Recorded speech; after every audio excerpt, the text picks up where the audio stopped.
അപ്പോൾ ഗൈസ് ഞാൻ പഴുത്ത ചക്ക എന്ന് വിചാരിച്ചിട്ടാണ് മുറിക്കാനിരുന്നത്. മുറിച്ച് കഴിയുമ്പോഴേക്കും ഇത് പച്ചയായിരുന്നു. പിന്നെ എന്ത് ചെയ്യാൻ, അങ്ങനെ ഞാൻ ഇതിനെ എന്തെങ്കിലും ചെയ്യാൻ വിചാരിച്ചു. ഹസ്ബൻഡ് കുറേ ദിവസമായി പച്ചച്ചക്ക കറി വെക്കണമെന്ന് പറയുന്നത്. അത് വിചാരിച്ച് ഞാൻ വേഗം ഇതിനെ കറിയെങ്കിലും വെക്കാമെന്ന് വിചാരിച്ചിട്ട് പിന്നെ ഇതിനെ കുക്കറിലേക്ക് ഇട്ട് കൊടുക്കുന്നുണ്ട്. പിന്നെ ഇതിലേക്ക് ഞാൻ കുറച്ച് മഞ്ഞൾപ്പൊടിയും അതേപോലെ ഉപ്പൊക്കെ ഇട്ടിട്ട് വേവിച്ച് നല്ലോണം വേവണം. കുക്കറിലാകുമ്പോൾ പെട്ടെന്ന് വെന്ത് കിട്ടുമല്ലോ, അല്ലെങ്കിൽ അത്ര ടേസ്റ്റ് ഉണ്ടാവില്ല.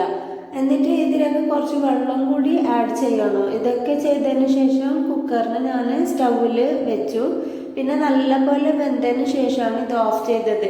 അപ്പോഴേക്ക് ഞാൻ തേങ്ങയും മുളകും മല്ലിയും മഞ്ഞളിട്ട് അരച്ച് അതിനെ ഈ വെന്തത് ചക്കയിലേക്ക് ഇട്ട് കൊടുത്തു. പിന്നെ ഞാൻ വെളിച്ചെണ്ണയും അതേപോലെ ഉഴുന്നും കറിവേപ്പിലും ഇട്ട് നല്ല പോലെ കലം പോർന്നു. അടിപൊളി ടേസ്റ്റാണ് ഇങ്ങനെ കലം പോർന്നാൽ.